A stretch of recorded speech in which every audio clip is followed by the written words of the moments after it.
Bonjour et bienvenue à tous, encore une fois sur ce format qui, vous le voyez en fait, continue au fur et à mesure des semaines pour vous, pour moi. Il se trouve que tout se déroule un petit peu en quelques jours et c'est vraiment un plaisir, c'est vraiment hyper stimulant. C'est un format qui vous plaît, je le sais.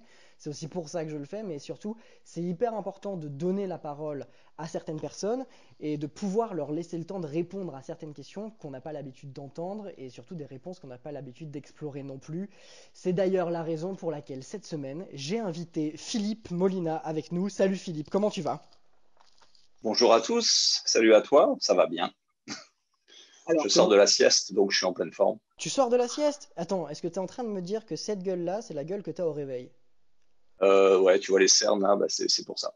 Je pense que tu vas rendre beaucoup de gens très jaloux. Comment ça se passe le confinement pour toi avec la magie? C'est quoi en ce moment? Tu t'en sors ou pas? Alors, bon, je m'en sors, oui, déjà parce que je suis intermittent des spectacles et on n'a pas à se plaindre en tant qu'intermittent. Ensuite, je m'en sors aussi parce que j'ai mis à profit le temps disponible en 2020 pour faire des nouveaux produits vidéo, comme Stratège 2, comme les produits que j'ai tournés avec Meven Dumontier notamment, etc. Donc, ça a fait quelques rentrées de compensation, on va dire.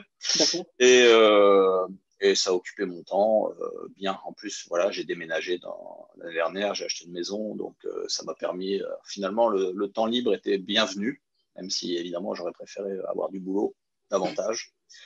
Même s'il y a une petite période en septembre-octobre où une sorte d'état de grâce comme ça, où il y avait plein de demandes, donc j'ai pas mal bossé là.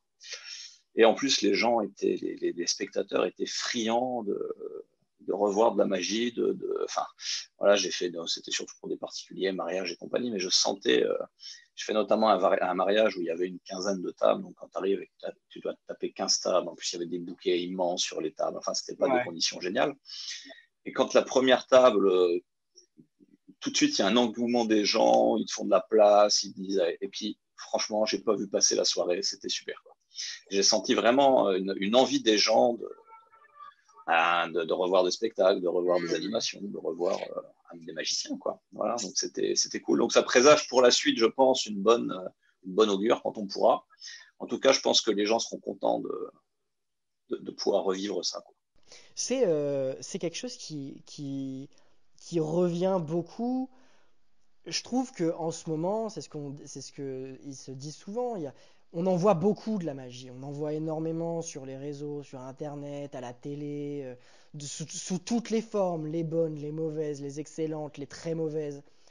Et ça fait quelque temps que je me dis, mais il faut de la rareté en fait. Il faut qu'on revienne à quelque chose de plus ponctuel, quelque chose de plus parcimonieux pour qu'on puisse avoir quelque chose d'exceptionnel dans la magie. Et c'est le sentiment que je pense que tu as dû expérimenter là. On n'en a pas vu. Les gens n'en ont pas vu. Ils ont enfin eu l'occasion d'en voir en vrai. Et du coup, il y a quelque chose de plus émerveillant. Je sais pas si ça se dit, mais. Peut-être même ça va au-delà de la magie en elle-même, parce que ils n'ont pas vu, ils n'ont pas été au théâtre, ils n'ont pas eu de spectacle, ils n'ont pas vu. Donc c'est un tout, ça fait partie, je crois, de ce microcosme-là. C'est ça qui manque aux gens, en fait, hein. Pas uniquement la magie, évidemment. Oui. Je perds Et mon oreillette, hein. Ouais. Moi, j'ai aussi expérimenté, je travaille depuis maintenant bientôt 19 ans avec un magicien qui s'appelait Camille Léon, qui a changé de nom maintenant, qui s'appelle Lord Martin, et on a monté aussi un spectacle virtuel sur Zoom. On a travaillé là-dessus courant du mois de décembre, on a fait notre première là, le 9 et 10 janvier. ça s'est bien passé. On a fait deux dates, ouais, c'était pas mal, il y avait beaucoup de choses à résoudre techniquement. Donc ça a été aussi l'occasion de mettre à profit le temps libre pour travailler là-dessus. Et voilà, en courant des vacances scolaires de février, les dates ne sont pas encore définies. On va refaire deux dates, je pense. D'accord. On va essayer d'en faire tous les mois, quoi. On améliore au fur et à mesure, on regarde ce qui se fait à côté et tout ça. Mais c'est tout à fait différent, évidemment, de spectacle de Ouais, bien scène. sûr.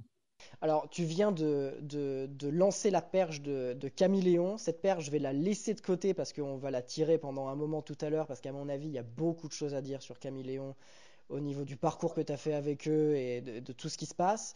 Donc, je garde ça pour plus tard. Je veux juste revenir à quelque chose que tu as dit au tout début de la première réponse que tu as faite sur les contenus vidéo que tu as lancé parce que si je dis pas de bêtises, si j'ai bien fait mon travail, ça prend quand même une certaine part, en fait, dans ton approche de la magie, je pense, en tant qu'art, mais aussi en tant que business, en fait. Ça fait partie de la production de vidéos, et alors que ce soit toi devant la caméra ou quelqu'un d'autre, comme tu l'as dit, avec Meven sur le double DVD réveillé. Triple même. Triple Il y a 3 DVD DVD. réveillé. Voilà. À quel moment tu te dis, et surtout pourquoi tu t'es dit, il faut que je fasse de la production de DVD, il faut que je m'y lance, quoi. Alors, comment ça s'est fait? En fait, j'ai eu envie de sortir des choses que j'avais trouvées, notamment avec des cartes. Courant 2012, j'ai eu cette envie de sortir un DVD, de faire mon DVD en fait. Et bon, ça s'est fait avec un ami réalisateur. Je passe tous les détails. J'ai déjà expliqué tout ça dans un autre interview très en détail. Et quand est sorti ce premier DVD, qu'il a fallu le commercialiser, donc j'ai fait la rencontre de Chris Carroll, qui est patron d'une boutique de magie du côté de Nancy. Moi, j'habite du côté de Metz. Et donc, comme c'était le plus proche, je me suis dit, je vais aller rencontrer ce monsieur. Et puis, très vite, on est devenus amis. Et puis, on a vraiment décidé de travailler ensemble. Et c'est là qu'est née l'idée de faire l'ABC de la magie des cartes, parce que c'était le produit le plus vendu dans sa boutique, c'était la magie par les cartes de Bernard Bliss. Donc une VHS qui avait été remasterisée en DVD, qui avait près de 25 ans déjà à l'époque. Et donc on s'est dit, tiens, on va essayer de refaire quelque chose dans le même esprit, mais peut-être plus actuel, quoi, avec les moyens actuels. Et donc voilà comment est née l'ABC de la magie des cartes. Et on s'est dit, on va essayer de faire toute une série, si possible, l'ABC de la magie des pièces, l'ABC de la magie des élastiques, l'ABC. Enfin voilà, on avait envie de faire tout un tas de toute une série, l'ABC de l'hypnose de spectacle, puisque c'est la spécialité de Chris Carroll. Voilà. Et c'est ça, alors. Et voilà, donc. L'ABC de l'hypnose, Chris Carroll l'a fait. L'ABC des pièces, Morgane de Seco l'a fait aussi. Et toi, tu t'as fait l'ABC des cartes. Voilà, alors c'est moi qui ai produit, enfin coproduit avec Chris Carroll et réalisé toutes les vidéos en fait, même si c'est pas toujours moi évidemment à l'image. Et bon, les élastiques par exemple, ça c'est encore en projet. J'aimerais bien faire l'ABC de la magie des cordes, mais comme on a sorti aussi un produit avec la magie de Francis Tabary, donc ça peut se court-circuiter un peu. Donc pour l'instant, on n'a pas avancé sur ces sujets. On est en train de tourner là depuis pas mal de temps parce qu'on a des choses à refaire et là c'est compliqué. L'ABC du mentalisme, un gros morceau. C'est Chris Carroll à l'image, voilà. Enfin, on a écrit le programme ensemble. Et puis voilà, on bosse. Et puis c'est devenu un peu un jeu en fait. L'idée, c'était de faire des bons produits en fait, au-delà de faire du business. C'est-à-dire, j'ai pas compté les heures que j'ai passées sur l'ABC des cartes ou l'ABC des pièces ou quoi. Le but était de faire un truc bien. Et puis après, l'ABC, les ABC, c'est bien parce que ça s'adresse à tout le monde. C'est-à-dire, c'est pas une cible. Les magiciens, c'est quelqu'un qui veut apprendre la magie des pièces, qui est débutant, il peut acheter l'ABC de la magie des pièces et se mettre aux pièces. De même pour l'ABC de la magie des cartes. C'était le but. Donc en fait, le fait qu'on touche à un très large public, ce sont des produits qui ont super bien marché. Et là, l'ABC de... Alors, évidemment, au moment où on a fait ça, le DVD était déjà en train de mourir. Hein. D'ailleurs, c'est de plus en plus le cas. Et pourtant, on a vendu environ 2000 DVD sur l'ABC de la magie des cartes, rien que ça. Et tout DVD confondu, on doit être à plus de 4000 en 5 ans, parce que j'ai rencontré Chris en 2014 et on a fait l'ABC des cartes en 2015. Et c'est de là qu'après tout est parti. Parce que ça s'est lancé parce que c'est devenu un jeu en fait. Je pense c'est principalement un kiff pour toi maintenant, surtout avec l'équipe que tu t'es faite avec Chris Carroll. Ça doit bien rouler, ça doit être amusant. Vous êtes potes. Est-ce qu'il y a un truc avec la transmission qui se passe différemment chez toi? Est-ce que tu as Ouais, c'était moi à la base, je voulais être prof, hein, pas du tout magicien. J'ai fait des études pour être prof de maths, même si j'étais amoureux de la magie depuis que j'ai 7 ans. Je fais de la magie depuis toujours presque. Hein. Mais voilà, j'avais fait des études pour être prof de maths. Et puis après, j'ai bifurqué, j'ai stoppé ces études. Et puis j'ai eu l'opportunité de travailler avec Camille Léon. Et c'est ça qui m'a fait arrêter mes études, en fait. Grosso modo, hein, j'abrège un peu parce que c'est un peu plus tortueux que ça. Voilà. Et alors, après, j'ai fait beaucoup de close-up. J'ai travaillé en restaurant.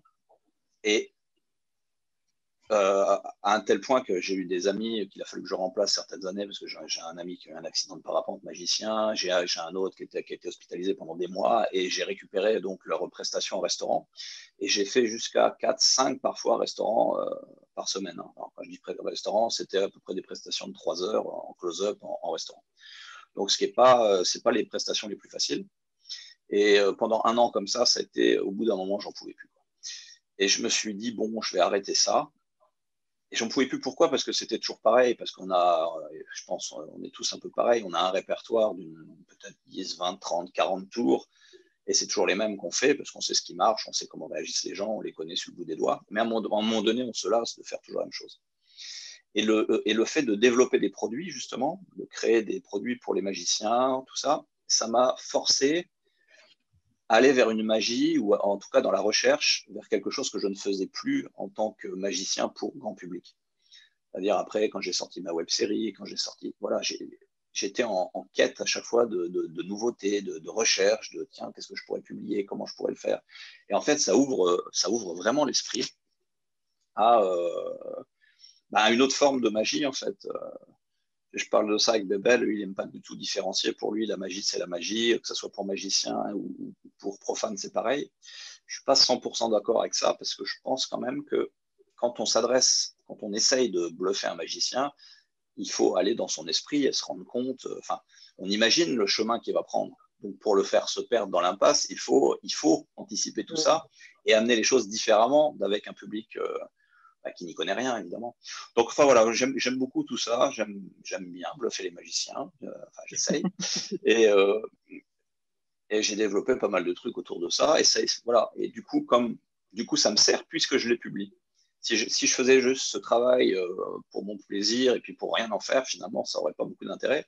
Mais là, c'est double plaisir, parce que non seulement ça me sert parce que je les publie, parce que du coup, ça me permet de gagner un peu de sous avec ça quand même. Et en plus, je prends vraiment plaisir à chercher, puis ça me force à le faire en fait. Et du coup derrière ça, on a donc ces DVD, ces contenus vidéo qui se vendent dans un petit peu toutes les tranches qui te plaisent, et on a les conférences qui arrivent après. Euh, Ouais, ouais. Alors j'ai fait première conférence en 2016. J'ai eu un peu de mal à me lancer parce que je sais pas, faire de la magie devant des magiciens, ça m'inquiétait à un moment donné. Je flippais quoi, tout simplement. Et puis je me suis lancé. Chris Carroll, c'est simple, il a organisé une conférence en disant voilà, telle date, ça sera ta conférence, tu l'as fait, et puis voilà, il l'a annoncé tout ça, donc j'ai pas pu reculer. Et puis grand merci à lui, puisque finalement, ça m'a permis de faire ma première conférence, puis après une deuxième au Luxembourg, et après une troisième, et puis ainsi de suite. Puis après, voilà, c'est la zone de confort, c'est ça, quand on a du mal à sortir de sa zone de confort, et puis quand on en sort, elle s'agrandit. Et donc, maintenant, c'est devenu presque normal. Quoi. Si on m'embauche pour faire une conférence, je vais faire la conférence, j'ai plus de soucis avec ça. J'ai eu le plaisir, il y a 2 ans maintenant, au mois de janvier, hein, ça fait quasiment 2 ans, de faire une conférence en Italie, parce que je travaillais à Rome avec la troupe sur un événement qui s'appelle Super Magic, qui dure 2 semaines. Et l'organisateur de ce festival m'avait proposé au club de Rome. Il y a 2 clubs à Rome, il y a 2 clubs, et ils ont réuni les 2 clubs en fait pour recevoir ma conférence. Donc j'ai fait cette première fois que je faisais une conférence dans une langue qui n'est pas la mienne, avec un traducteur, tout ça, c'était sympa. Vraiment, j'ai aimé, j'ai pris plaisir. Quoi. et La alors, transmission, hein, toujours voilà, le côté prof, le côté transmission, le côté pédagogie, ça me plaît beaucoup. mais alors ton plaisir, je pense, se situe à deux endroits différents quand même, au moment de la production d'un DVD et au moment de faire une conférence pour d'autres magiciens. Ça, c'est des choses complètement différentes. Oui. Hmm. À quel endroit ça se situe? Tu préfères plus l'un que l'autre? Comment tu construis ça? Comment tu... Alors, dans toutes les disciplines, on va dire, je considère que c'est des disciplines différentes, même si c'est toujours autour de la magie. Il y a une partie de plaisir et il y a une partie de contrainte, une partie de difficulté, de toute façon, toujours. Évidemment. Quand je produis des vidéos et que je fais, par exemple, Maven, c'était 6h30 de vidéo au final avec plus de 10 heures de rush et tout ça. C'est un boulot, mais colossal. Je fais tout seul, donc c'est un boulot vraiment colossal avec 5 caméras 4K, imagine la quantité de rush. Voilà. Donc c'est du boulot, mais quand on voit le produit fini, on a la satisfaction. Puis alors les tournages, c'est toujours un vrai plaisir, parce que déjà on a passé 4 jours super avec Maven, que je ne connaissais que d'échanges sur Internet. Mais voilà, il est venu chez moi pendant 4 jours, c'était vraiment super, quoi. Ouais, Maven, je ne sais pas si tu l'as déjà interviewé, mais si c'est pas le cas, fais-le. Il a beaucoup à dire. On est en cours. Pour ceux qui cherchent des choses de Maven, il y a tous les liens de Maven en description là. Cherchez, allez voir. Et donc, on a fait ce produit qui, à mon avis, est vraiment top, quoi. Et puis, un super rapport qualité-prix, parce qu'un triple DVD avec un tel contenu pour même pas 50 euros. Enfin, voilà, on ne cherche pas forcément à vendre des fortunes, mais on veut que le client soit content. Moi, ça a toujours été mon fer de lance, on va dire. Je veux que le client qui achète un de mes produits soit content. Voilà. Donc, j'essaye d'assurer un bon service après-vente, tout ça. Ouais, c'est hyper important, je pense. Tu as fait. Ça rejoint d'ailleurs le côté prof, je pense aussi. Sans doute, ouais. Je pense que c'est pas incohérent. Tu as fait donc, tu voulais être prof de maths et pour ça, tu as fait des études scientifiques. Tu as fait quoi exactement comme études scientifiques? J'ai fait une fac de maths. J'ai fait S évidemment en lycée, et puis après j'ai fait une fac de maths, MIAS, ça s'appelle, je ne sais pas si ça existe encore, mathématiques, informatique appliquée aux sciences. Voilà. C'est un DUG en fait. Et après licence maths et maîtrise maths, et puis normalement CAPES. Bon, j'ai pas été jusque-là. Est-ce que ces études-là, te servent d'une manière ou d'une autre aujourd'hui ou pas du tout? Alors, on pourrait être tenté de dire ça ne sert pas du tout, parce que effectivement, je ne me sers pas de la formule de Fibonacci, machin, enfin voilà, au quotidien. Mais je pense que toute cette période m'a permis, si tu veux, d'acquérir un bagage. C'était de l'apprentissage. J'avais des cours d'anglais, j'avais des cours. Donc tout ça, finalement, c'est rentré en moi et ça me sert. Même si je ne vois pas un intérêt instantané, immédiat. Mais je pense que ça a formé la personne que je suis devenu. Donc je ne peux pas dire que ça a servi à rien, loin de là, à mon avis. Même si les formations spécifiques sur les espaces vectoriels, que sais-je, c'est pas des choses que effectivement m'ont servi, mais ça m'a permis d'ouvrir l'esprit d'une certaine façon sur certaines choses. Ce que j'ai étudié en informatique aussi, parce que c'est moi qui ai développé maintenant les sites internet où je vends les vidéos. C'est moi qui ai tout monté. Donc, j'ai appris le développement, j'ai appris à programmer, l'algorithmique, tout ça, quoi. Donc, ça me sert, évidemment, ça me sert, en fait. Il y a autre chose qui m'a frappé quand j'ai fait des recherches, c'est que visiblement, tu as un esprit hyper curieux. T'as besoin de tout comprendre. J'ai vu que t'as fait du Rubik's Cube, que tu as essayé de faire du piano, que tu fais d'un autre instrument, que tu fais ci, que tu fais ça. Enfin, j'ai l'impression, en fait, surtout, que tu as besoin d'essayer de tout comprendre et que c'est plaisant pour toi, que c'est un jeu d'essayer de comprendre les choses. Est-ce que cette chose-là, de vouloir comprendre les choses, ça rend le processus de création magique plus facile pour toi? Est-ce que ça rend la chose, enfin, est-ce que c'est pareil que les autres finalement? Bon, alors effectivement, j'aime comprendre, j'ai envie de tout comprendre tout le temps. Je suis tout le temps en train de me documenter sur tout. Dès que j'entends quelque chose, j'essaie de creuser parce que, en fait, il se trouve que beaucoup de choses m'intéressent, voire limite tout m'intéresse, même des sujets qui a priori j'aurais pas pensé manifester un intérêt. Donc, ouais, j'ai ça. Pareil, ouais, j'aime savoir faire des choses. Donc, c'est pour ça que j'ai appris effectivement un peu de piano, un peu de guitare, un peu de tout. J'ai envie de savoir. Alors, plus ou moins, mais au moins savoir de quoi je parle. Et en fait, moi, je ne me considère pas comme un artiste, je me considère plus comme. J'ai plutôt une âme de technicien, en fait, dans le sens. Ou peut-être d'ingénieur, dans le sens où j'aime résoudre des problèmes. Donc, en fait, c'est pas vraiment la même chose qu'un artiste. Un artiste, ça part un peu dans tous les sens. Donc, en fait, moi, comme dans mes recherches, ça m'aide et ça me bloque. C'est-à-dire que je vais toujours tout de suite aller voir sur ce que je peux faire dans le domaine du possible techniquement. Je ne parle pas forcément pour des techniques de carte ou quoi, mais techniquement, là, dans le show Zoom qu'on a monté, qu'est-ce qu'on peut faire techniquement? Voilà. Et alors que, par exemple, je travaille avec Lionel, lui, il a l'idée, et puis on voit seulement après si on peut ou pas la faire. Et donc j'ai de la chance de travailler avec lui, parce que lui, il a l'idée, mais moi, tout de suite, je serais freiné souvent par la réalisation, de dire tout de suite, ah ben non, ça c'est infaisable techniquement. Et donc, je pense que j'ai besoin d'être entouré de personnes qui ne vont pas être limitées par les aspects techniques des choses. Moi, j'aurais tendance à me limiter assez vite par les aspects techniques des choses. Alors, mais tous les jours, j'entretiens et j'améliore en fait ce que je peux faire techniquement, mais ça reste une limite. Voilà. Et quand je conçois un tour de carte ou quand j'ai tout de suite la vision de la cohérence, et puis est-ce que ça va être faisable, est-ce que ça va être pratique, est-ce que ça va être logique, enfin voilà, j'ai tout ce côté cartésien, si tu veux, qui rentre et qui n'est pas forcément la pensée d'un artiste en fait. Mais alors c'est hyper intéressant ça parce que tu me dis que tu te considères pas comme un artiste mais plutôt comme un technicien. Mais en même temps j'ai vraiment le sentiment que la magie c'est de l'art. Est-ce que quand tu vas faire de la magie tu te considères toujours pas comme faisant de l'art? Pourquoi tu te considères pas comme un artiste? Bah alors, tout dépend encore une fois de la définition des choses. Qu'est-ce qu'un artiste? Bah, je me considère plutôt comme un interprète, même si maintenant, il est vrai que depuis quelques années, je fais beaucoup des tours que j'ai créés, plus que des tours des autres d'ailleurs. Mais pendant longtemps, bon, bah, je n'ai fait qu'exécuter des tours des autres. Et je sais pas, j'ai pas l'impression d'avoir un sentiment de.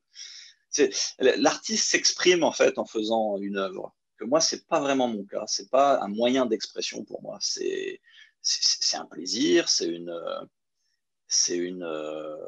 comment dire, une, une envie. Évidemment, j'adore faire de la magie à des gens, tout ça. Mais j'ai pas l'impression d'exprimer qui je suis, si tu veux, à travers ça. Après, voilà, mais c'est que ça, c'est qu'une question de sensibilité. Hein. Alors, je parle juste pour moi. Hein. Évidemment. Il n'y a pas de vérité dans tout ça. Hein. Oui, oui. Alors la question qui vient ensuite c'est si effectivement c'est un plaisir pour toi mais que tu n'as pas ce sentiment-là, pourquoi tu fais de la magie? Je fais de la magie. Bon, quand j'avais 6-7 ans, j'avais mon grand-père qui faisait quelques tours comme ça. Puis dans son village, il y avait toujours des magiciens qui venaient. Comme chaque année, il faisait venir un magicien différent. Et c'est là que j'ai vu pour la première fois Jean Régis et tout ça. Et la sensation que j'avais quand je voyais les tours, en fait, ce que ça me faisait intérieurement, ben, j'avais envie de reproduire cette sensation chez les autres. Voilà, c'est ça, ça a été ça, je pense, plutôt le moteur initial qui me donne envie de faire de la magie. Ce que je ressens, j'ai envie de le faire ressentir aux autres. Et souvent, d'ailleurs, quand on voit un tour qui nous a marqué, c'est ça qui nous donne envie de le faire.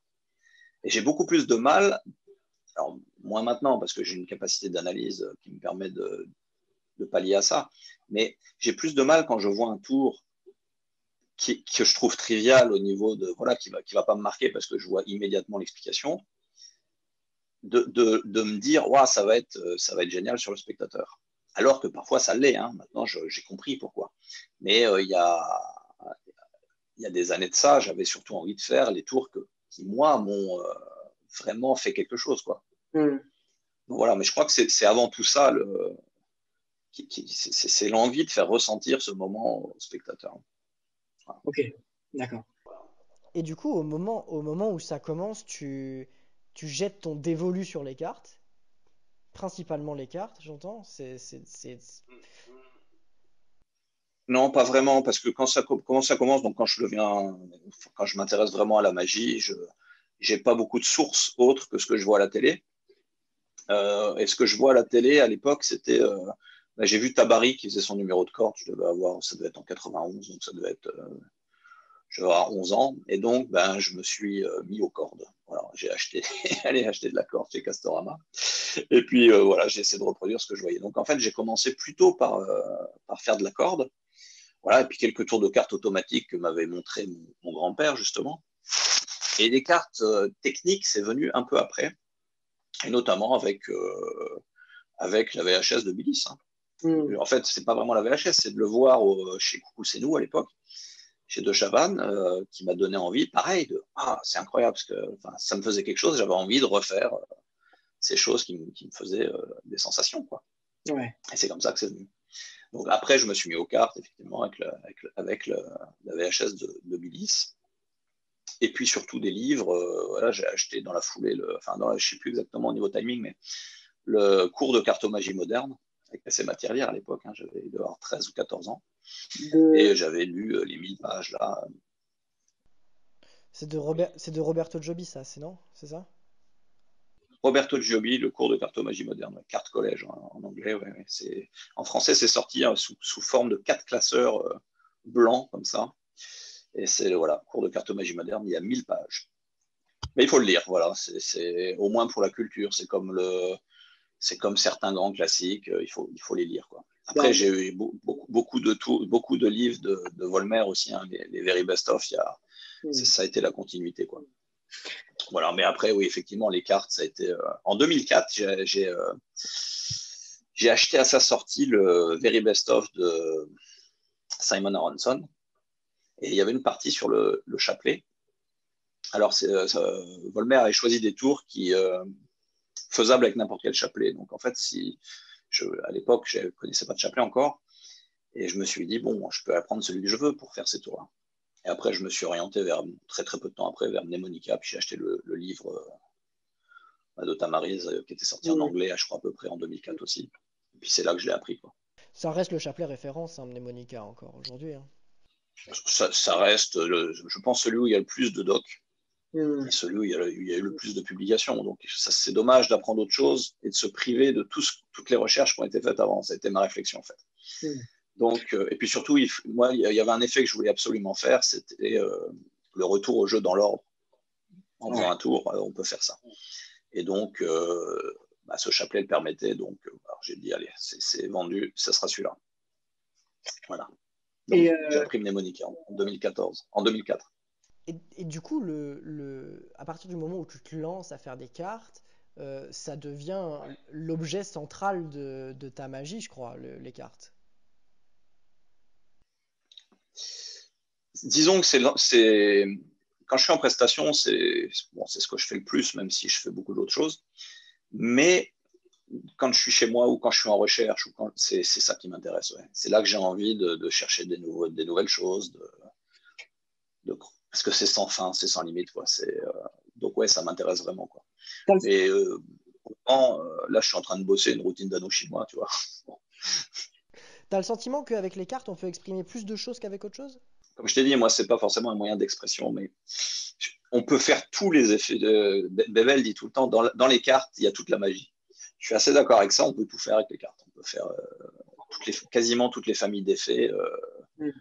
On peut les mettre dans les cartes.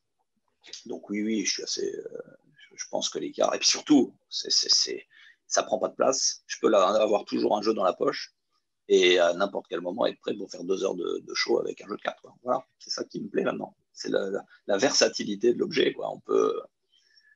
On peut faire énormément de choses. Quoi. Alors que, avec des pièces, on peut faire des choses, mais apparition, disparition, transformation. Et puis, voilà, ça va difficilement au-delà. On va rarement faire du mentalisme, on va rarement faire Enfin voilà, avec les cartes, on peut tout faire. Parlons de Caméléon, parce que c'est un tournant énorme dans ta carrière, je pense. C'est une histoire. Dans ma vie, tout simplement, parce que je n'avais pas de carrière du tout avant, hein, puisque moi je faisais des études pour être prof, comme je te disais. J'ai rencontré, en 98, l'année de mon bac, j'ai rencontré Lionel, donc des Caméléons à l'époque, en achetant un jeu de cartes dans une boutique de magie. Non, pas dans une boutique de magie, dans une boutique farce et attrape à Metz, mais qui commençait à vendre des articles de magie. Puis j'ai vu qu'ils faisaient des cartes bicycle. Et puis je demande un jeu et j'entends derrière moi, t'es magicien? Je fais, ouais, je fais de la magie et tout. Ah, fais-moi un tour et tout. Et c'était Lionel. Donc j'ai rencontré comme ça. Il m'a laissé sa carte, ça a pris du temps, on s'est revus après, tout ça. Et puis un beau jour, il m'a dit, ah, il y a mon technicien qui m'a laissé tomber là du jour au lendemain. Et moi, je ne sais pas pourquoi. À ce moment-là, je lui ai dit, bah, si tu veux, je le remplace. Et puis il était étonné, il m'a dit, t'es sérieux, tout ça? Je dis, ouais. Et puis voilà, ça a pris quelques temps pour qu'il valide. Et puis il m'a dit, bon, bah ok, allez. Et puis c'est comme ça que je suis devenu en fait intermittent des spectacles en travaillant en tant que technicien pour lui. Et alors très rapidement, de technicien, c'est passé aussi à comédien parce que j'ai joué des rôles après dans le spectacle. Mais jamais en faisant de la magie, hein, toujours des rôles de personnages, tout ça. Je ne fais pas de magie du tout dans le spectacle, mis à part gérer le matos, qui est parfois de la vraie magie. Voilà, enfin, je suis régisseur plateau, donc quand on fait de la grande illusion, moi je pensais jamais faire de la grande illusion, tu vois. Je sais pas, j'ai pas envie de présenter de la grande illusion parce que c'est pas la magie que j'aimerais faire en fait.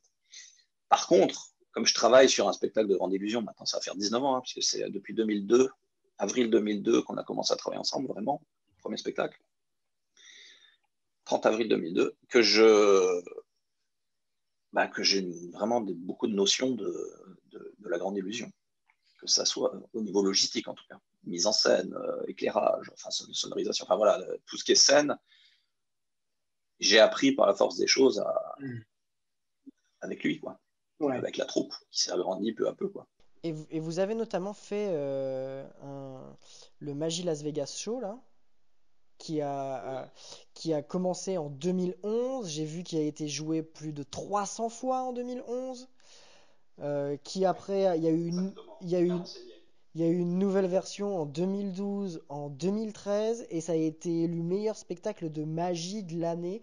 Qu'est-ce que c'est que cette affaire? Raconte, c'est quoi? Pourquoi je sors un palmarès comme ça? C'est quoi cette histoire? Alors, bon, le palmarès, en fait, commence pas là, parce en 2003, on a fait la FAP, si tu veux, le concours. Ouais. Et il y a eu un premier prix de magie générale déjà, avec un numéro qui s'appelait le numéro cartoon. La partie dessin animé, on appelait ça entre nous. Suite à ça, on a fait la FISM. Donc là, on a participé, mais on n'a pas eu de prix. La même année, Gilles Arthur nous a fait faire les Mandrakes d'or. Et voilà, donc on a eu une petite notoriété dans le milieu déjà de la magie, où on a pu participer à pas mal de festivals avec ces numéros et avec ça. Donc voilà. Ensuite, effectivement, donc en 2004, en faisant un contrat pour une banque, une assemblée de sociétaires, pas loin d'un parc d'attractions, pas loin de Nigloland en fait, le patron du parc était là, a vu le spectacle et cherchait un magicien pour l'été. C'était au mois d'avril, il n'avait pas de magicien, et puis il a dit, je vous embauche pour juillet-août, tous les jours, 3 spectacles par jour. Donc ça, c'était en 2004. Donc on a fait affaire, on est devenu amis avec le patron du parc, les patrons du parc. Et puis, l'année suivante, il nous a réembauchés, il ouvrait un hôtel, et puis il nous a embauchés quasiment chaque année, avec quelques trous quand même, mais chaque année, au moins pour la période vacances de la Toussaint, Halloween, tout ça, et parfois l'été, enfin voilà, c'était variable. Et puis, comme on avait en 2007, 2008, 2009, 2010, on a joué à la Toussaint pour lui une vingtaine de dates à chaque fois. Et ils avaient un immense chapiteau dont ils ne se servaient pas, à part pour stocker hors saison du matériel. Et l'idée de Lionel, c'était de leur dire, bon, on va s'occuper de ce chapiteau, vous nous le mettez à disposition, et nous, on va le transformer en salle de spectacle. Et on va monter un spectacle, tout ça. Donc, on a fait monter tout un dossier. Ils ont été OK, ils ont financé une partie des illusions, une partie du matos technique et tout. Et nous, pendant un an, on a travaillé sur la fabrication de décors et la fabrication de ce spectacle. Et est né en 2011, donc à l'ouverture du parc, le Magic Las Vegas Show. Donc on jouait en fonction du nombre de personnes dans le parc, 2, 3, parfois 4 fois dans la journée. C'était un spectacle qui durait 36 minutes. Plus un spectacle complètement différent, dans une petite scène, plutôt de salon, on va dire, le soir à l'hôtel. Donc on a vraiment joué beaucoup l'année-là. Et ça, le contrat était sur 2 ans, donc ça a été reconduit l'année suivante. Donc on a évidemment modifié le spectacle puisque c'est les mêmes personnes qui reviennent au parc d'une année sur l'autre, hein, même s'il y en a de plus en plus. Mais... Donc là, il fallait d'une année sur l'autre changer le spectacle en fait. Donc voilà, on a fait ça. 2012, on était embauché à Dunkerque pour la FFAP. Alors est-ce que c'est 2012 ou 2011? Non, c'est 2011, je crois. Donc là, pareil, ça nous a fait une belle vitrine dans le milieu de la magie. On a été rembauché sur d'autres festivals. Et 2012 et 2013, changement un peu d'univers. Lionel a monté un spectacle complètement différent, toujours dans notre salle, dans notre chapiteau, mais qui était notre salle en fait. C'est tellement appréciable d'avoir une salle, en plus qu'on a créé de toutes pièces, où tout est fait pour le spectacle. J'imagine. Comme on voulait. On avait un plateau de 200 mètres carrés. On avait vraiment d'énormes possibilités. Et surtout, quand on travaille 3-4 fois, qu'on fait le spectacle 3-4 fois par jour, on a le temps vraiment d'améliorer chaque détail, quoi. C'était vraiment un laboratoire extraordinaire, quoi. On a énormément évolué pendant cette période. Et je crois que c'est l'année-là, peut-être 2012, je ne sais plus, la FFAP, à partir de quel moment elle a voulu mettre à l'honneur des spectacles chaque année, en fait, dans différentes catégories, hein. Nous, c'était catégorie grand show, je crois. Enfin, bon, voilà. Et en 2013, on a eu le prix spectacle de l'année. Voilà. Mais le spectacle qui s'appelait le troisième acte était vraiment super, quoi. Il était comme du papier à musique. C'était vraiment le meilleur des shows des 3 années. Oui, parce que en fait, comme ils ont le parc d'attractions a pris du retard sur un autre projet, il nous a re-signé pour une 3e année, ce qui n'était pas prévu à la base. Ok. Voilà. Et après, ils ont retiré le chapiteau parce que c'était l'emplacement pour un grand 8 à venir, etc. C'est pour ça qu'on n'a pas continué. Après, Lionel est retourné juste avec sa femme pour des spectacles, des petits spectacles pour l'hôtel. L'été, 3-4 étés, on a refait Halloween l'année dernière. Il était question qu'on le refasse, enfin pas l'année dernière, en 2019. Il était question d'ailleurs signé pour 2020, mais finalement ça ne s'est pas fait avec les événements. Et voilà. Mais c'est une super aventure. Nigloland, ça a été parmi les grands moments de ma vie là-bas, hein. C'était vraiment bien. Et alors, tu dis que ce spectacle troisième acte, c'est ça, été vraiment le meilleur des trois. Je pense qu'aussi, il y a ce qui donne cette sensation que c'était le meilleur des trois, c'est aussi peut-être celui sur lequel tu as pris le plus de kiff. Je sais pas, c'est souvent corrélé, non, la notion le spectateur aime ce que tu fais quand toi tu aimes ce que tu fais aussi. Je pense pas que je prenais plus de plaisir que voilà, la première année. Bon, bah, c'était la nouveauté. On fallait mettre en place. On avait une grosse pression. Après les autres années, ça roulait. Mais ce spectacle, je trouve qu'il y avait toute l'écriture tout était super fluide. En plus, on l'avait monté avec une vraie émotion sur la fin, notamment pour ceux qui connaissent Nigloland depuis la création. Enfin, on avait vraiment fait un truc qui marchait. Enfin, pour moi, c'était. Je le revois en vidéo de temps en temps parce qu'on l'avait filmé. Tout était bien dans ce spectacle. Il y avait rien ça durait, je crois, 28 ou 29 minutes. Il y avait rien pour moi, il n'y avait rien à changer. Et pourtant, Lionel, qui est perfectionniste énormément, change tout le temps des spectacles. Il dit, ah bah tiens, j'ai une idée, on va faire ci, tiens, on va. Mais celui-là, je crois qu'entre la première et la dernière, il n'y a pas eu tant de changements que ça. C'était vraiment je sais pas, un instant de grâce de la création. Quand on a fait la première, après, voilà. Puis il y a des personnages qui sont nés dans ce spectacle auxquels je croyais pas forcément au départ. Notamment le professeur Cornelius que j'interprétais, c'est un grand personnage avec comment s'appelle, une sorte de bec, là, tu sais, comme les médecins de la peste, là, avec un grand chapeau noir et tout. Et moi, je me suis dit, non, ça marchera jamais dans un parc d'attractions avec des enfants. Les enfants, ils vont avoir peur de ce personnage. Mais ça crée des émotions et les enfants n'avaient pas peur du personnage. Alors, de très rares fois, si, on entendait des gamins qui avaient peur. Et le personnage qui existe maintenant toujours, on l'a gardé, hein, même dans le nouveau spectacle, fait vraiment quelque chose.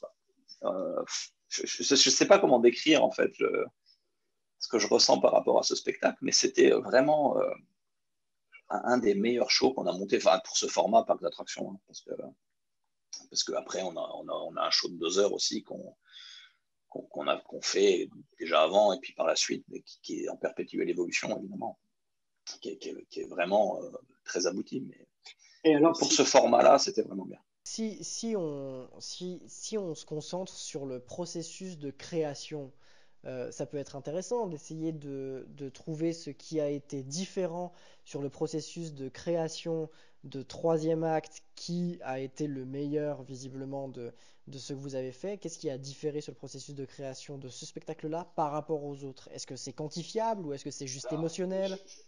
Je ne crois pas que c'est uniquement lié au processus de création, parce qu'en fait, il a bénéficié de l'expérience scénique des 2 années précédentes, en fait. Et Lionel, quand tu joues 300 fois par an un spectacle, t'es plus le même sur scène. Tu prends une assurance tout à fait différente, un rapport au public tout à fait différent. Tu te transformes. Et c'est ce qui lui est arrivé. Il s'est vraiment amélioré dans la communication. Donc, je pense déjà, ça a beaucoup joué. Ensuite, le choix des illusions, le choix des numéros, le choix de toute façon, c'est Lionel qui fait les choix artistiques pour son spectacle. Alors moi, après, évidemment, pour la mise en scène, on discute. Souvent, je donne mon avis, alors que des fois, je ne devrais pas. Mais bah ouais, non, mais voilà. Je suis assez comme ça. J'aime bien donner mon avis, même quand on ne me le demande pas. Mais non, mais bon, c'est aussi pour ça. Moi, ça fait 19 ans qu'on bosse ensemble, donc t'imagines, c'est aussi pour ça que qu'on est une équipe et puis que tout le monde fait évoluer la chose, tu vois. Bien sûr.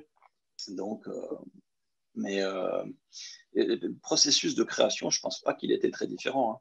D'accord. Après, Lionel a beaucoup d'imagination, il a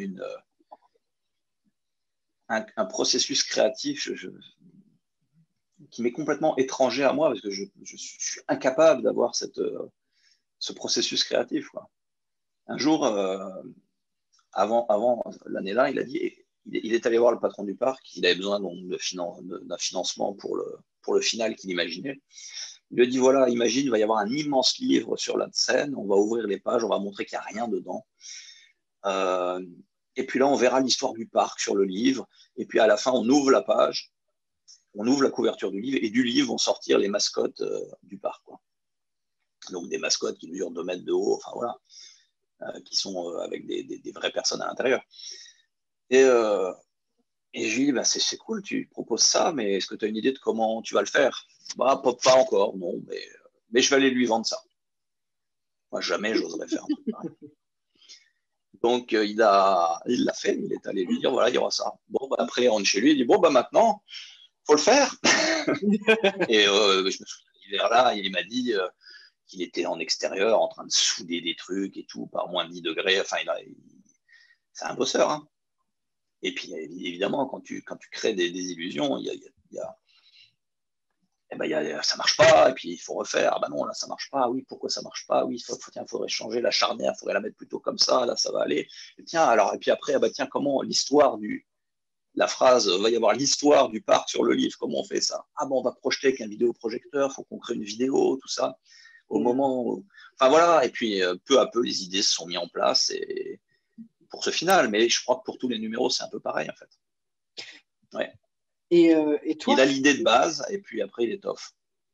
Et toi, dans ces trucs-là, tu l'as dit juste avant, tu joues également, mais vraiment, théâtralement parlant, tu es engagé, puisque tu es obligé de construire des rôles, de faire un vrai travail, de faire un vrai travail d'acteur, de corps. Comment est-ce que, d'ailleurs, ça m'intéresse, comment est-ce que on... Par exemple, je prends l'exemple de ton personnage du psychorigide.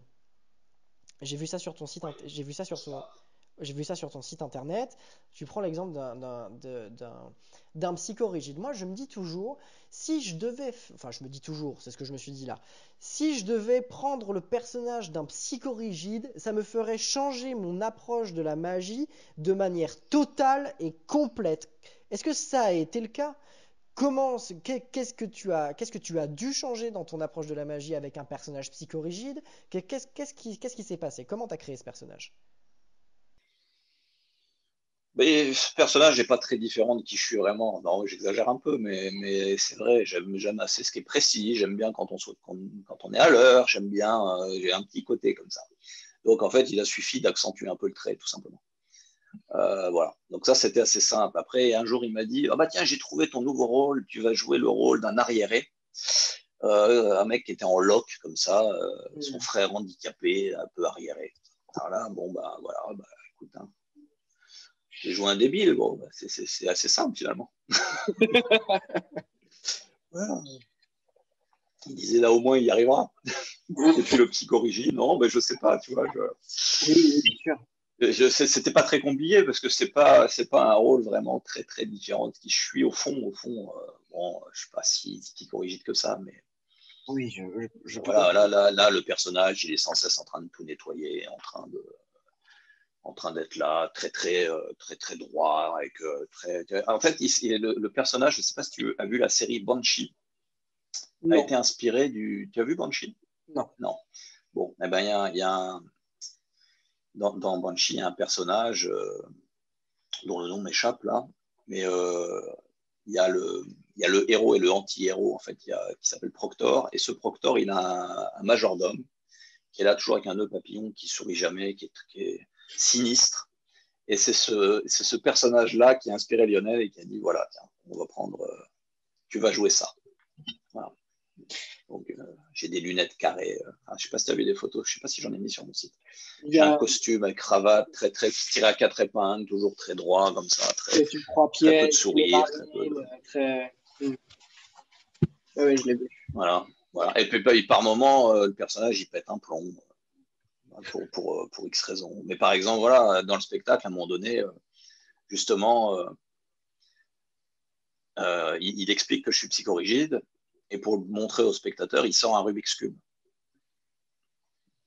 Et il mélange. Et là, ça me rend fou, quoi. Il le pose, et puis moi, je veux absolument le prendre pour le refaire. Et puis il m'en empêche, et puis dès qu'il a le dos tourné, je le prends, puis à une main, comme ça, je le refais, je le pose, et puis je me sauve. Tu vois, c'est des petits jeux comme ça. Ouais, bien sûr. Pour marquer le personnage. Oui, et pour presque terminer, parce que du coup là on aborde le théâtre, on aborde le Rubik's Cube, mais comme on l'a dit au début de l'interview, ben, il y a aussi eu la musique, il y a eu le piano que tu as essayé de faire 2 fois, mais qui n'a pas abouti. Il y a eu un autre instrument. Je joue un petit peu de piano, mais voilà, je pense que pour être pianiste, c'est-à-dire on pose une partition, on peut la jouer, c'est 10 ans de travail acharné. Donc, j'avais pas j'ai pas pris le temps nécessaire pour arriver à ça. Moi, j'avais juste envie de jouer quelques morceaux et de faire illusion s'il y a un piano. Tu vois. Ça, j'y arrive très bien. Et pourquoi c'est important, si c'est important pour toi, pourquoi c'est important de ne pas faire que de la magie quand on est magicien? Et, déjà, est-ce qu'on peut faire que de la magie? Non, on peut pas quand on vit. Donc, c'est pas que c'est important, c'est que déjà, on n'a pas le choix. Ensuite, je pense que dans des personnes qui font le même métier pendant 40 ans ou parfois plus, je crois il y a un moment donné, il y a toujours une lassitude. Donc, je trouve que varier les plaisirs, ou varier les contraintes, ou varier les métiers, ou changer, c'est bien. Voilà, changer, c'est bien. Donc, mais moi, j'aime tellement la magie que le fait de, voilà, je peux me poser avec mes cartes et puis chercher des trucs. Puis je peux me dire, bon, bah là, je vais travailler sur le site pour vendre des produits de magie. Et puis là, je vais pouvoir faire, tiens, je vais travailler sur ma conférence, je vais réécrire, je vais modifier. Ah bah tiens, je vais travailler sur. Enfin voilà. Et ça reste dans la magie, ou sur le spectacle Zoom, ou sur le spectacle de Grande Illusion, ou sur machin, le truc, trouver des idées. Voilà, ça reste toujours dans la magie, mais c'est des activités différentes. Et ça, je trouve ça top parce que je m'ennuie jamais en fait. Je n'ai pas l'impression de tourner en rond, j'ai pas l'impression. Alors qu'à un moment donné, j'ai eu l'impression un peu en close-up, quand je te dis, je ne faisais que pour les spectateurs. J'avais beaucoup de mal de rajouter un nouveau tour à mon répertoire parce que j'avais un répertoire qui marchait bien. Et j'avais l'impression que chaque fois que je rajoutais quelque chose, ben, c'était moins bon que ce que je pouvais déjà faire auparavant. Et donc j'avais l'impression de tourner en rond. Comme je te dis, quand je faisais des restaurants pendant 4, 5 fois par semaine, au bout d'un moment, je pensais à autre chose en faisant les tours, et ça, c'était plus possible, quoi. Alors le fait justement de varier, de s'ouvrir à d'autres choses et tout ça, tout en restant quand même dans la magie, même si, alors oui, effectivement, la musique, la guitare, c'était pour draguer les filles, tu vois. Il y avait une finalité à tout ça. Et puis aimer savoir faire des choses pour le simple fait de savoir faire des choses. C'est mon truc. Pour terminer cette interview, je pose en général quelques questions courtes qui emmènent des réponses un peu plus courtes. Alors, c'est très con de ma part parce qu'il y a une des questions auxquelles je suppose que tu as déjà répondu en début d'interview au moment où on parlait des livres. Une des questions que je pose toujours en fin d'interview, c'est s'il y avait quelqu'un qui venait te voir demain en te disant je veux commencer la magie et je ne sais pas par quel livre commencer. Je veux commencer la magie des cartes, je ne sais pas par quel livre commencer. Par quoi, vers quel bouquin tu le redirigerais? Bon, si c'est pour commencer à partir de zéro, sans aucune hésitation, le cours de cartomagie moderne, parce que il t'apprend d'abord à tenir un jeu, tu vois, la position de la donne, c'est la première page. Enfin, peut-être pas, c'est même le choix des cartes, tout ça. Donc, mais si c'était un livre, voilà, pour commencer les cartes, je conseillerais ça. Après,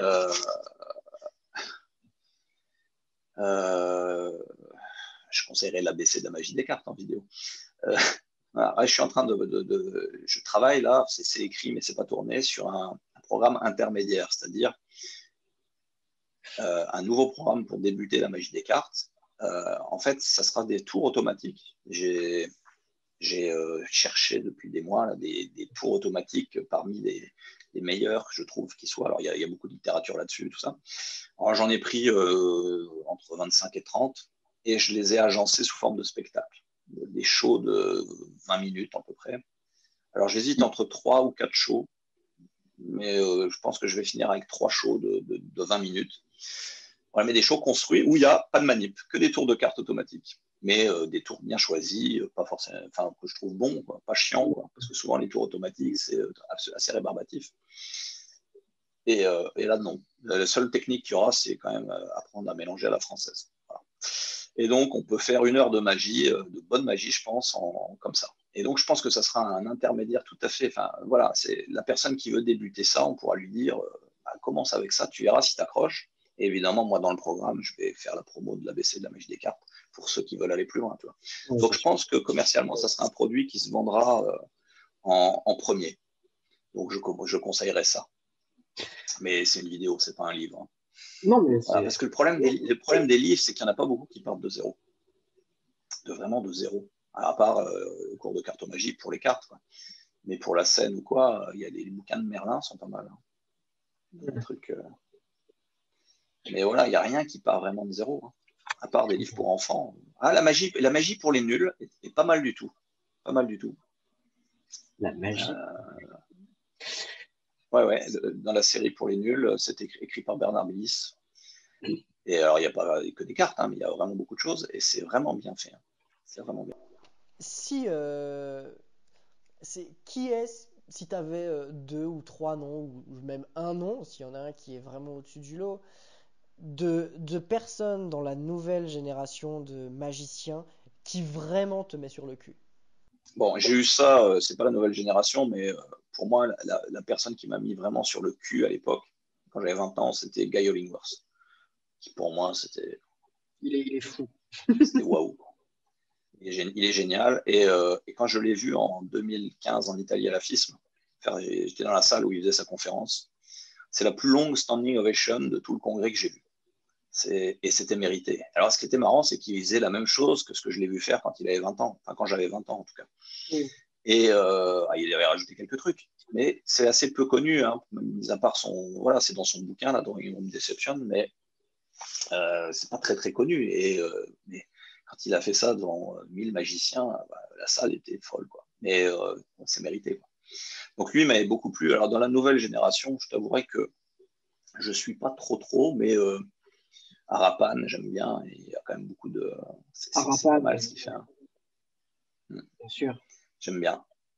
Voilà. Moi, la personne qui m'a le plus appris et mis sur le cul, c'est un ami, mais qui a arrêté la magie depuis, qui s'appelle Maxime Couty.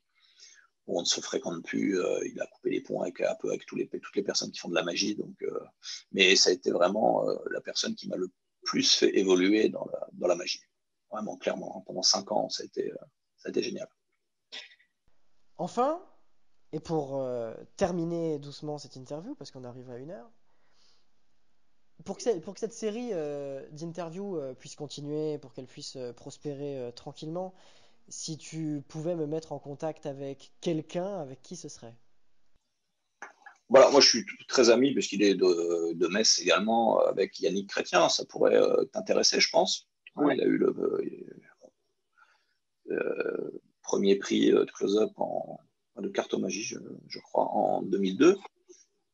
Premier prix FFAP. AFAP à l'époque. Donc lui, je pense qu'il serait ouvert à faire l'interview. Maven, je te recommande. Bon, c'est déjà bien, non? Deux. C'est déjà. Non, mais ne t'inquiète pas, c'est déjà très bien. J'en avais demandé un. Écoute, Non, non, mais voilà. Mais je sais que Yannick, ça sera intéressant. Et Maven aussi. Donc, voilà. oui, mais ça, Morgane, tu peux. Morgane aussi. Morgane de Seco, ouais. Tu connais Morgane? Alors, Ouais. on ne se connaît pas, mais je le connais.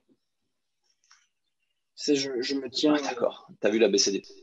Ouais, je l'ai vu passer. Ouais, je me tiens un peu loin du monde des de la, enfin ouais, du monde des congrès, Voilà. Des assos, des clubs, tout ça. Ouais, je me tiens un peu loin de Moi ça. aussi, moi aussi. Moi, j'ai jamais adhéré à aucun club. J'ai jamais fait partie de la FFAP directement. J'ai par choix, j'aime être indépendant et la liberté en fait. Bah oui. Donc, et puis dans les clubs, quand j'allais, alors j'avais été invité à une section close-up, si tu veux, de la FFAP. C'est là que j'ai rencontré Yannick Chrétien d'ailleurs. Mais le truc, c'est que bah, c'est moi, mon ami Jérémy, qui faisions le show et les autres, ils regardaient. Et puis, il n'y avait pas d'échange en fait. On Ouais. apportait et puis il n'y avait pas d'échange. Hmm. Donc, très vite, c'était stop, quoi. Écoute, pour moi, c'est tout bon sur cette interview. Si tu as encore quelque chose à dire, lance-toi. Sinon, on va pouvoir mettre fin à cette interview. Non, non, mais on peut, voilà, mettons fin. Je pense qu'on aurait pu parler pendant 3 heures. Hein, Oui. c'est pas un problème. Mais voilà. Bah, écoute, c'est dans ton format, c'est dans environ 1 heure, donc tu les as. Donc on y a, on y a. Premier degré, je dis on y a. Il n'y a pas de problème. Bon, écoutez les amis, évidemment, effectivement, on aurait pu continuer ce format encore un moment avec Philippe. J'essaie de maintenir un format d'1 heure. J'espère qu'en tout cas que cette vidéo vous a plu. Pour les quelques personnes qui ont cliqué sur la vidéo parce qu'ils ont vu le nom de Philippe Molina dans le titre et qui ne connaissent pas ma gueule, moi je m'appelle Quentin Métainier, je suis magicien et j'essaye de servir l'art magique comme je peux sur cette chaîne YouTube. C'est pour ça que je vous invite à vous abonner, à aimer cette vidéo, à la commenter, mais à aussi la partager. Pour ceux qui sont déjà abonnés, eh ben, écoutez, merci d'avoir encore une fois suivi cette série qui va encore devenir longue, hein, parce que de tous les noms qu'on a cités pendant cette interview, il y en a déjà quelques-uns avec lesquels je suis en contact pour faire des interviews un petit peu plus tard. Je pense notamment à Chris Carroll, pour ceux qui connaissent. Ensuite, pour terminer, je vous souhaite à tous un excellent moment pour la prochaine vidéo. Dis-moi. Excuse-moi, excuse-moi. Non, non, Chris m'a dit que tu l'avais contacté aussi. Je l'ai vu, j'étais chez lui avant-hier, donc il m'a Ah dit, bah ouais. voilà. Ouais. Ouais, on va faire ça. Bien, les amis, nous, on se dit à la semaine prochaine. Salut Philippe, merci beaucoup d'avoir pris de ton temps. Eh ben, merci à toi de m'avoir invité. C'est ciao.